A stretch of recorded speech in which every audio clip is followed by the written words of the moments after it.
Hello, and welcome to yet another episode of the podcast Let's Talk Digital, proudly brought to you by the Ghana Community Advisory Team of the Digital Health and Rights Project. My name is James Kwashi, and I'm honored to be your host for this very special episode. Today, we're discussing Ghana's innovation in the HIV response, and I'm honored to be joined by two esteemed guests from UNAIDS in the persons of Han Lee and Samuel Ni Boti Mensah.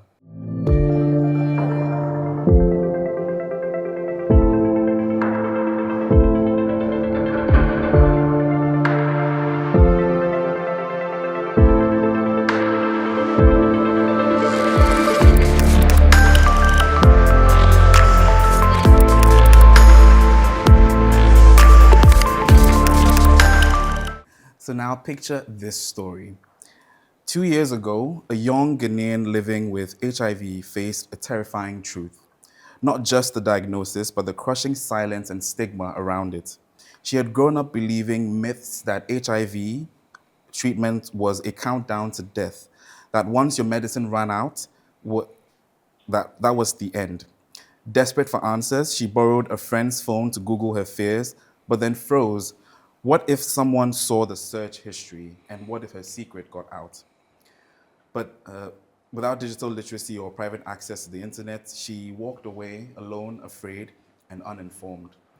But things changed when she joined a youth program that taught her how to stay safe online and how to search for health information without fear, in privacy, and most importantly, of how to take charge of her own narrative. She found hope, community, and clarity. Across Ghana, people are using technology to fight stigma, particularly regarding persons living with HIV, but they're also battling the spread of false misinformation. Another story we have here with us today is the story of Amma, who's a 19-year-old SHS graduate in Accra. Amma one day saw a video on TikTok where someone claimed HIV could be cured with herbs and a clean lifestyle. The comments were full of confused reactions, many believing it, and no one was fact-checking.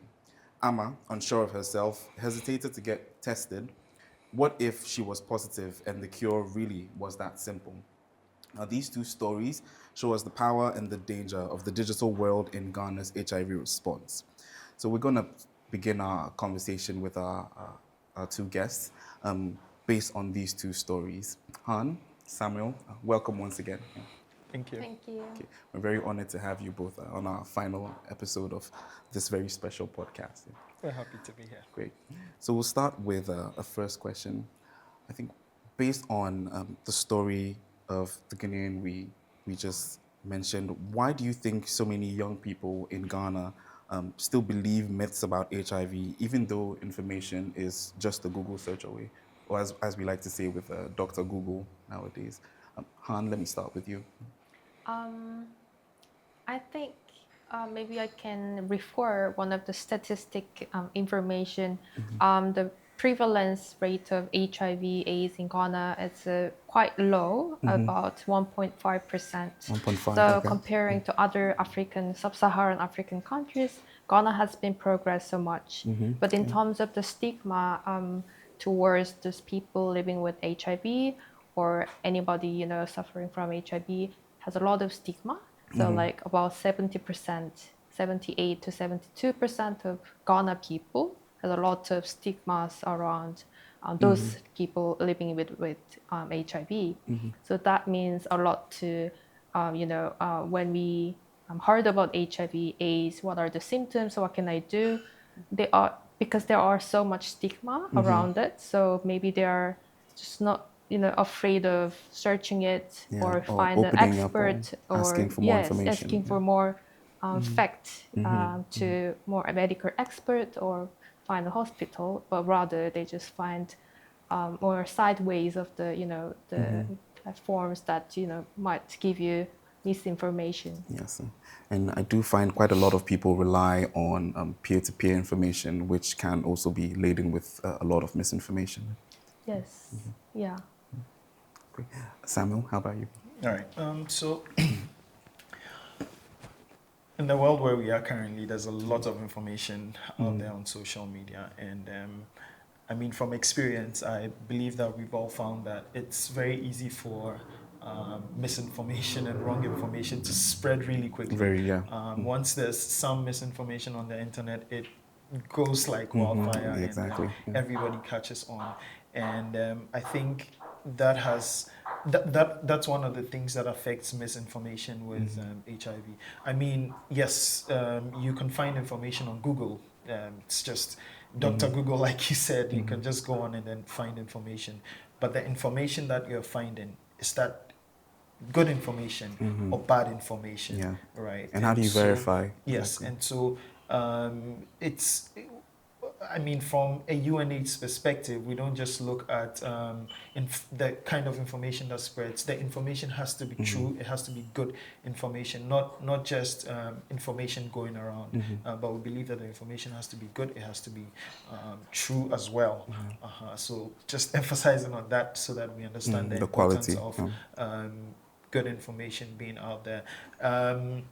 Now in Ghana, also there's a lot of cultural and religious influences on HIV and AIDS, right? And I believe that affects the information we get directly. For example, it's a bit complicated to talk about sex, right? In Ghana, in Ghana, it's still taboos. Yeah, it kind of is because once you start talking about sex, people look at you in a different way. So people do not even discuss sex in the first place to get the right information they need. If I need information on HIV as a young person, walking into a facility where I know I'll get the right information is a bit difficult. Referring to what Hans said, there's some stigma and people look at you in a certain way. And so you may not want to go asking about sex and all of that. And the stigma is still very high because of the misinformation that's spread a long time ago. And it's still in the minds of people about HIV. And so people are still afraid to actually go looking for information, even though it's just on your phone and at your such a way. fingertips. Yeah. Thank you. While we stay on the topic of that intergenerational stigma that has carried along with HIV and AIDS over the past years, and the need to provide spaces for more education, especially for young people living with HIV to access. Can you share with me what are some ways did you think digital platforms like websites, apps, or social media can make HIV education clearer, youth-friendly, and more trustworthy? Han, let me start with you. Yeah. So UNA is also doing a lot of different digital campaign annually as well. But I can also introduce some of the platforms that has been developed by the other UN agencies. For instance, we have U-Report by UNICEF. So it's like a platform that young people can share their opinions on certain information, whether that's true or not, and they can do poll, whether it speaks to them, or not. What are the opinions around the young people? So they have the people reporter, you reporter for fact checking the misinformation and so on. But also we have video series. You Live Only Once, YOLO. It's a video series on YouTube by UNFPA. And recently, UNAIDS, we also organized a play on Beyond Wars. So it's a story about the girls living in the prison, having a lot of intersectional vulnerability, HIV or LGBTQ plus community, a lot of different issues around this teenage girls in the prison.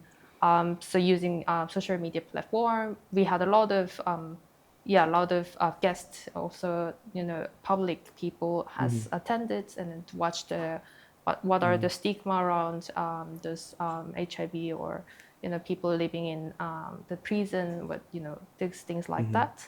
So I would say there is actually a lot of applications. Let's say one other example, we have gaming app, educational gaming app. So it's That is, edutainment while yes, you and play on and learn. HIV and AIDS, that is in Cote d'Ivoire. Yeah, that is also happening there.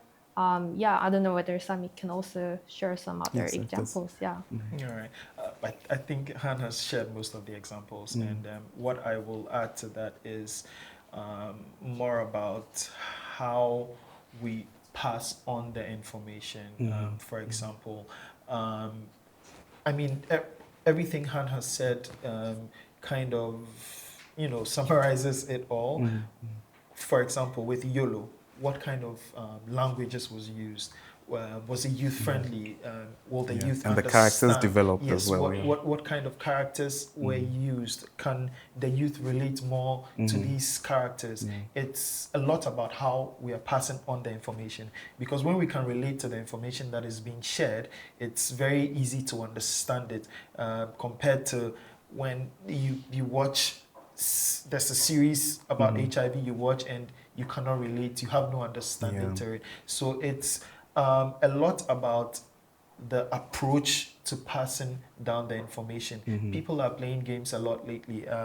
There was a time where games on our phones were a lot, and I think Cote d'Ivoire took advantage of it. They realized that people are playing games on their phone a lot. So what can we do to actually get people's attention to get some HIV information as well? And this game helped to pass on HIV information to many youth in Cote d'Ivoire. Yeah, that sounds amazing. And I must say, I was privileged enough to have seen the Beyond the Walls production. Great. And just as you were speaking of approaches to proper HIV information and human rights education more broadly, I think that was a wonderful opportunity to use storytelling for this kind of advocacy and education. So I think we would be excited to see more avenues like that to spread information against discrimination. Okay, that brings me to my next question about those who have imbibed quite a lot of the misinformation, but may be looking for ways in which to shake off those old ideas and learn new things. How can we tell the difference between real HIV facts and harmful misinformation on platforms, especially like TikTok and WhatsApp and Instagram, particularly in the ways in which they are produced to have a certain sense of authority that some young people living with HIV are likely to believe and then take on as fact? All right. So I think one of the critical things for me in the question you just asked is how do you know what you do not know? Okay. Right. Yeah. So if I see information on social media, how do I know It's if real. it's Yeah. true or not, or if it's real or not? I think usually the best way to verify is to actually check. Go on different social media, not necessarily social media platforms, but you can even go on websites of organizations that are implementing HIV work. You can Google that, a number will come up. You can even fact check on Google, right? But make sure that you are um, going to the right sources. Right. Now, how do you even know that the source you are going to is right? Exactly. I think additionally, walk into a health facility to find out if the information you have is true. Speaking to a healthcare provider, if the information you have is true, is also very important. And it brings me to the point of new apps and chatbots and social media organizations just coming up with different social media platforms to spread true information or the right information about HIV. And so it's important to really go on there, um, different apps if you can, and then just search to find out what is true and what is not true. Then you can engage also with a healthcare provider online, because many people may not want to Go in walk person, into exactly. a facility to actually ask. So you can engage online. If you go to the UNAIDS website, if you go to the Ghana AIDS Commission website, other organizations, you may be able to find some information and also even just reach out to them. Now, the other side of the coin, which is very important, right, is also policies around who can actually share information. Exactly. Can anyone just go onto social media? Can I, as a person, just go onto social media and then write 10 facts about HIV? In your lab and then, coats with yes, your and nice then, background. exactly, and then just post it, or just go on, make a video, talk about HIV. Is that allowed? Is this something we should look at? Should all those kind of information go through accredited organizations? For example, GAC and the Ghana AIDS Commission can accredit different organizations to share information. So if an individual wants to share information, they can also go to these accredited organizations and sort of get some approval from them. Then, like we see the adverts on TV, FDA approved, right? Exactly. Yes. Yes, we know that this is coming from a good source. This is coming from GAC. This is coming from UNAIDS, right? Then we can trust the source, and It's stamped, verified, and well delivered. Exactly. Yeah, absolutely. Thank you, Han. Anything to add to that? Yeah, of course, I think, I think we need more collective efforts, not only from user side. Of Absolutely, course, yeah. you need to be responsible of, as an owner, take the ownership of your digital platform that you're using. You are the owner, so you need to take the ownership, right? Yeah. Whether it's true The or right not, measures, you are the exactly. one can make decision. Okay, I will take it or I will not take it. But also, like Sami mentioned, the policies from the government is also very important. The digital world has been, progressing so much. The world is changing so quickly. So the policies should also follow in the same pace, right? Absolutely. But also, as a UN agency, the global efforts or international organizations also need to work on how can these policies can be developed, and also how our funds, or how can we support those kind of programs like this project as well. It is really helpful that disseminate the good impact of digital yeah. platforms to make the world better. So I think we need more collective efforts. Yeah, more collaboration. Yes, and Absolutely. also like if we look back to pandemic COVID-19, when it was started, everybody was panic. Yeah. Because we don't know much about Exactly. COVID-19. We're blind, yeah. But as soon as we got some more fact checking, more information about how can we prevent, using your just personal hygiene, you can surely prevent it, and then you can overcome it. You can live with COVID-19, right? So you need to take these lessons, from the COVID-19, Yeah. and then the HIV has been here, like Yeah. has been the worst for endemic so now, many yeah. decades, but we are still fighting against it, right?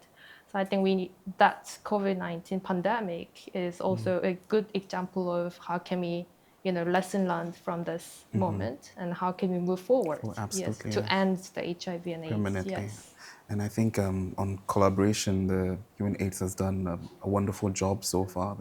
I was hoping you could share some more about the support we're offering governments in advancing the digital innovation, specifically around persons living with HIV, and how they can better access services and support. The initiatives that UNAIDS is supported in terms of the podcast with our Equality and Right team, these are some initiatives that we support the country and CSOs to actually implement in this fast-paced digital world. Okay, great, thank you. And moving on to the next question, still on digital tools, what kind of digital tools or platforms do you think would make it easier for young people to ask questions about HIV without fear of judgment or being exposed or having to face extreme levels of stigma? Yeah, I think the AI generated chatbots, Okay. but obviously that can ensuring their confidentiality. I think that's one of the tools that we can use. But obviously, in terms of AI, we need to feed the right information to this AI. But taking advantage of AI, I think it's a good way to give the right information. They can ask as much as you can with confidentiality. I think that is also one way that we can, work on. Yeah. Yeah.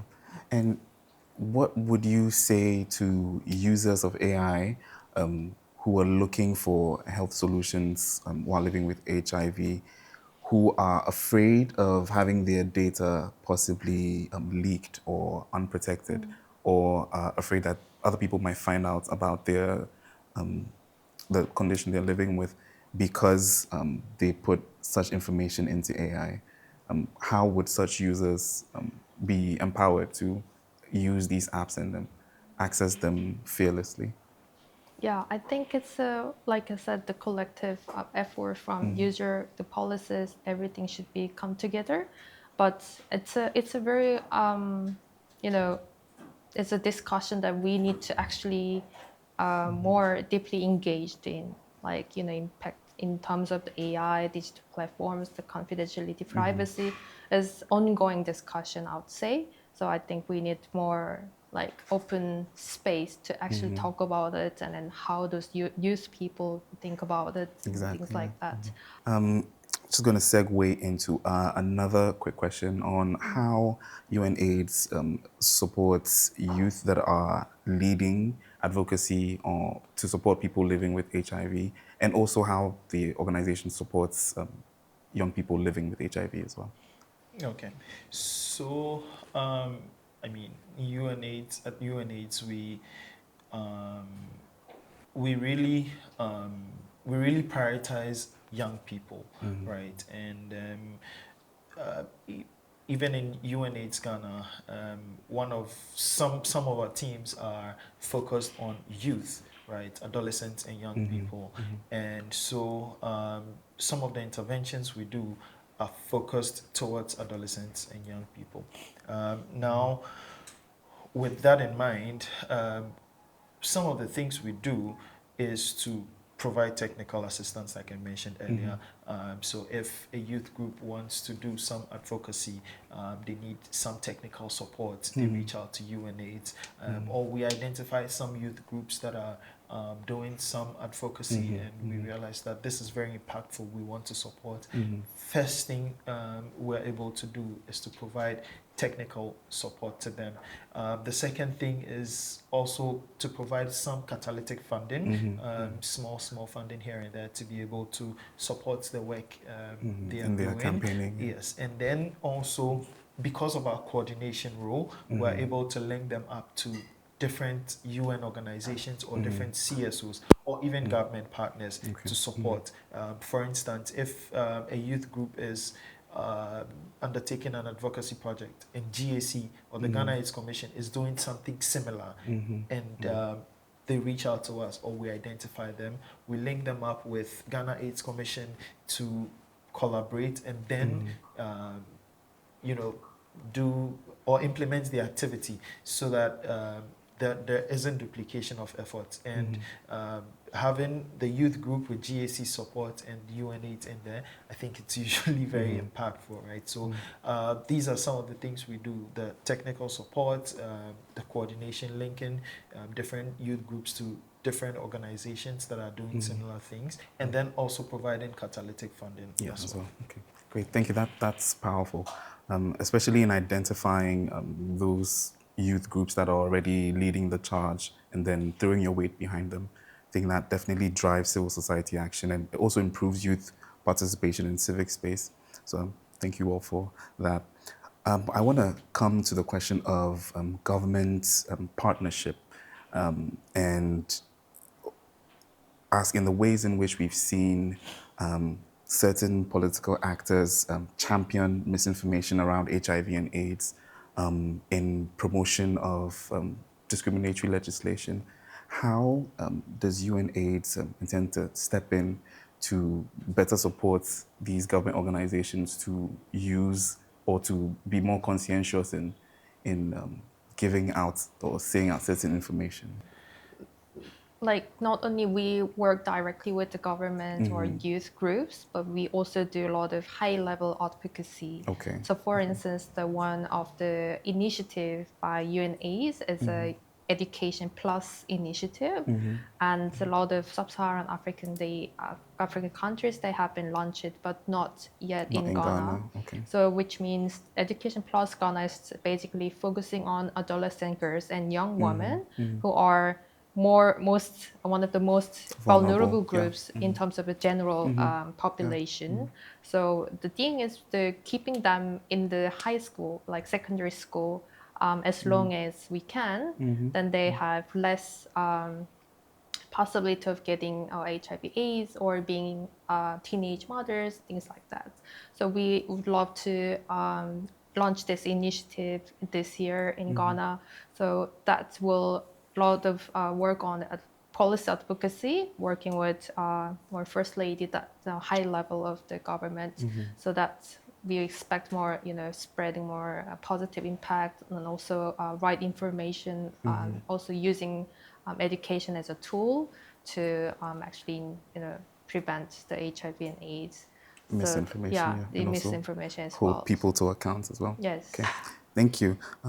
On the topic of digital innovation and how it helps reduce stigma for young people living with HIV, can you share a few ways in your experience you found that young people who are living with HIV have been able to navigate the stigma in the country, both online and in their everyday life? Maybe one of the thing is I would say some countries in sub-Saharan Africa, when they, those people living with HIV, they need regular treatment, right? But when it comes to, the remote areas, they sometimes using drones to deliver the ARV on the Yes, right yeah. time, and also maybe the apps that can track whether they are on the right treatment, cycle of the treatment, are they on the right track or not? Those kind of application would help so much. Yes, but yeah, yeah. So maybe possibly reducing the amount of face-to-face interactions that persons living with HIV would have otherwise Yes. had with health professionals, where they are known to often face stigma. Yeah. Yes. Okay. I think Yes. So, that's yeah, I think definitely technology solid. helps with that a lot. I mean, once you don't have to interact with people, it's easier, and it's less stigmatizing as Yeah, well. especially. But I think one of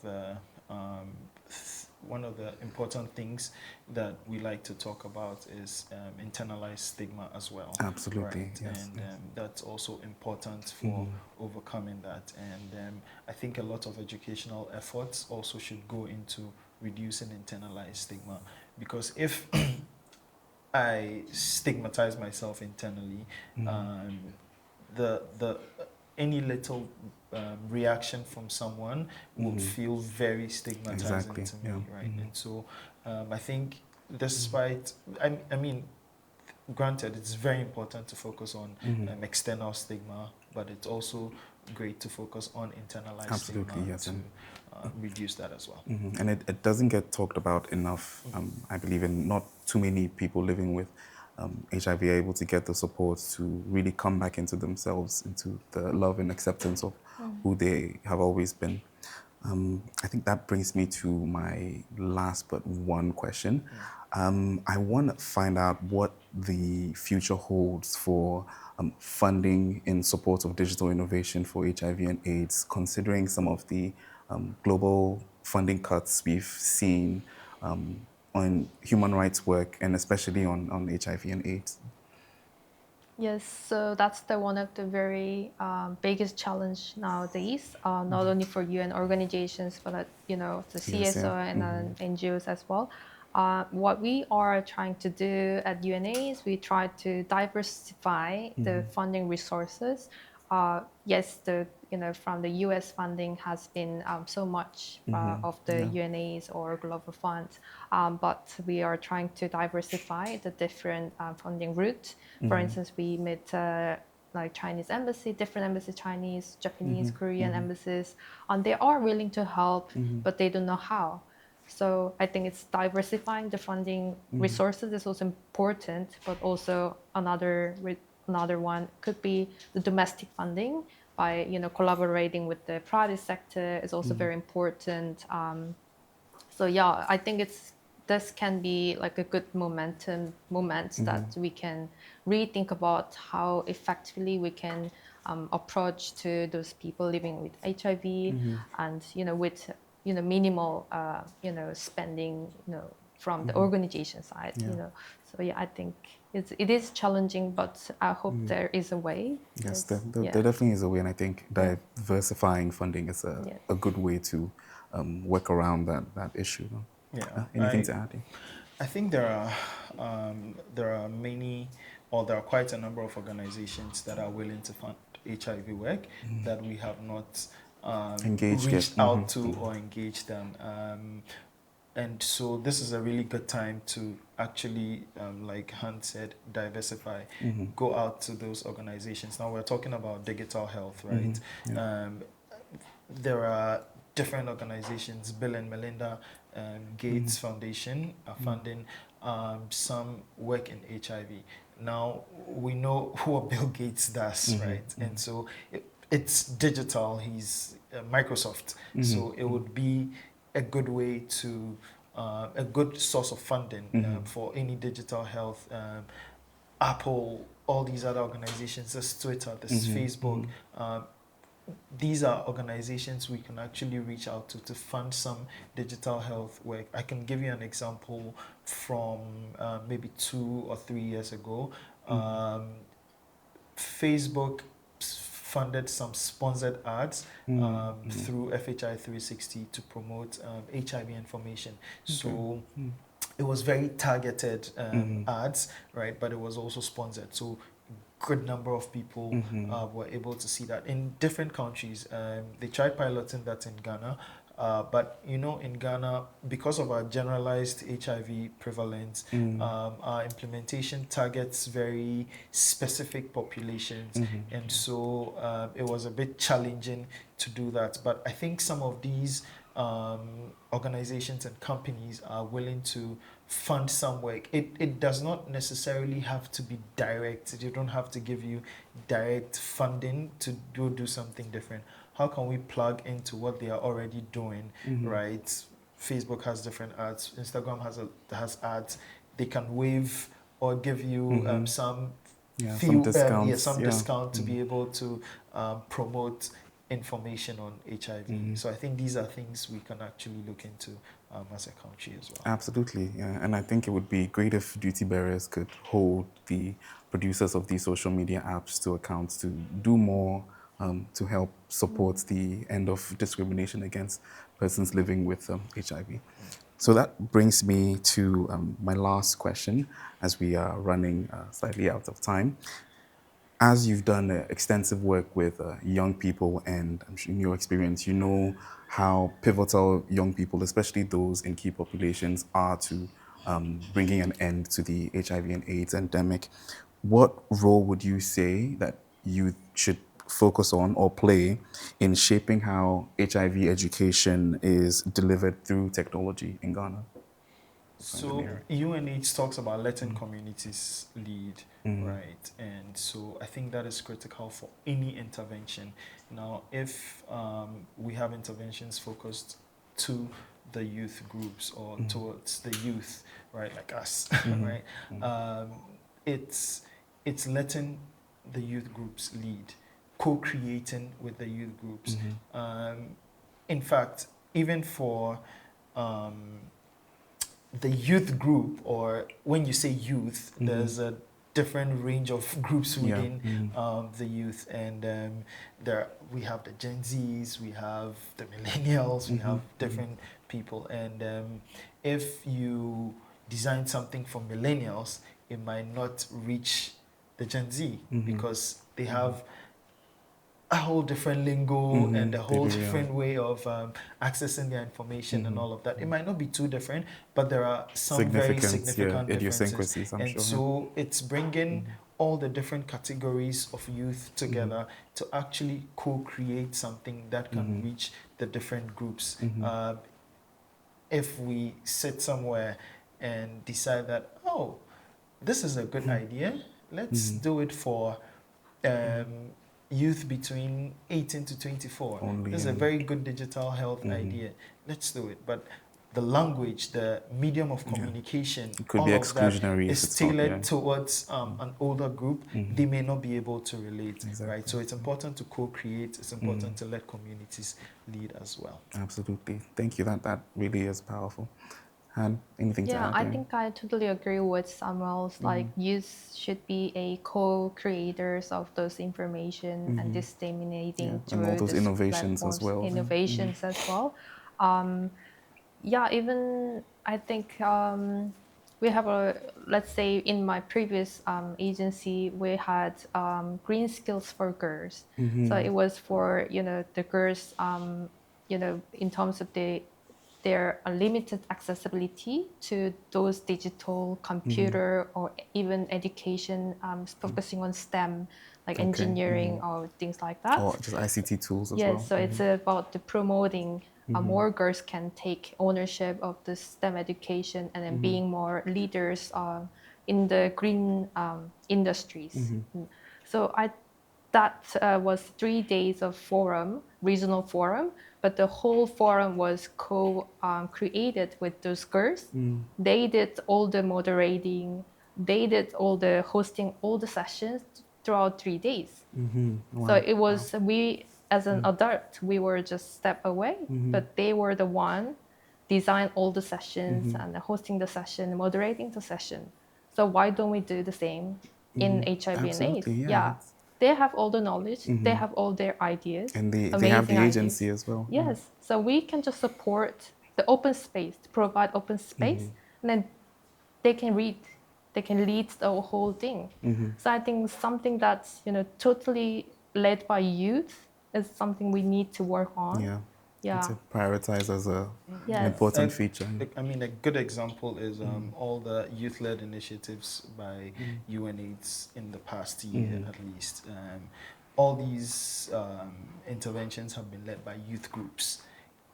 They led it and we supported, throwing our full weight behind them, and even with government support as well. So they designed the intervention and we just provided inputs and technical advice. And they that was implemented it. Yes, and you could Did see, beautifully. you referred to them earlier, Yes, so you yes, can see yes. the results Absolutely, and impact it's- of those activities it's and very clear, letting yeah. the youth actually lead their interventions. So. Yeah, absolutely. Well, thank you both very much for joining us on this very special season finale. We have been discussing the digital innovation in Ghana's HIV response with two esteemed guests from UNAIDS, Han Lee and Samuel Nibotie Mensah. This is our last episode for this season of Let's Talk Digital. In the words of my very favorite host, keep your data topped up and do join us for another exciting season where we work to empower youth voices for health rights and innovation. On behalf of the entire GCAT team, we will catch you on the next season. Thank you very much.